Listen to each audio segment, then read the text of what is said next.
राम नाम जप में न लागे कोनो दाम, कबहू न भजे लोग हो भगवान।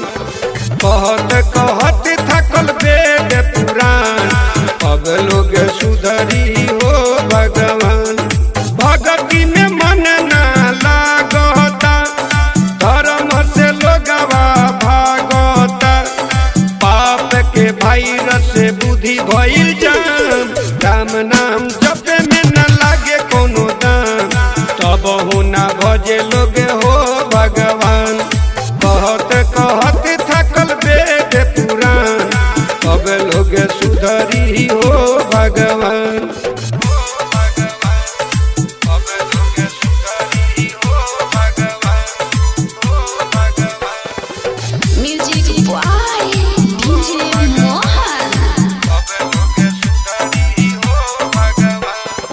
घर से गाय हटा के बकरी कुकुर पोसाए हो, माई बाप के सेवा न करे, चार धाम लोग जाए हो। चार धाम लोग जाए हो, चार धाम लोग जाए हो। घर से गाय हटा के बकरी कुकुर पोसाए हो, माई बाप के सेवा न करे, चार धाम लोग जाए हो।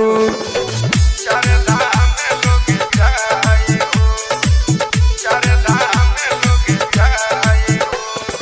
कलयुग के रीति देखी देवा लोग हैरान, कब लोग सुधरी हो भगवान।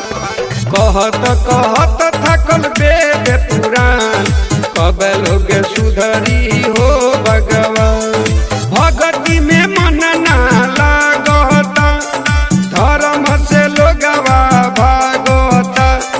पाप के वायरस से बुद्धि भइल जाम, राम नाम जप में न लागे कोनो दाम, तबहू न भजे लोग हो भगवान।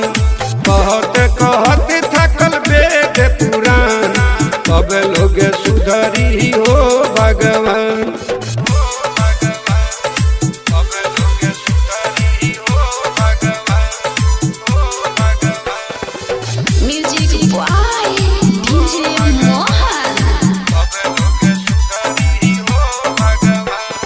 देवता पितर नेवत के मछरी मांस तराए हो, दही दूध के छोड़ के लोगवा मांस मदिरा खाए हो। मांस मदिरा खाए हो, मांस मदिरा खाए हो। देवता पितर नेवत के मछरी मांस तराए हो, दही दूध के छोड़ के लोगवा मांस मदिरा खाए हो।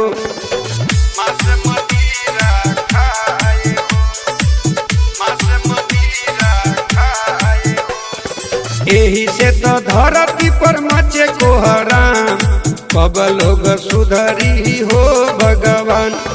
श्यामानंद कहले भज हरि नाम, कब लोग सुधरी हो भगवान। भगती में मन ना लागता, धर्म से लोगवा भागता। पाप के वायरस से बुद्धि भइल जाम, राम नाम जप में न लागे कोनो दाम, तबहू न भजे लोग हो भगवान। कहत कहत थकल वेद पुराण, कब लोग सुधरी हो भगवान। त्रिलोकी रिकॉर्डिंग का स्टूडियो भलुई चौक कलैया।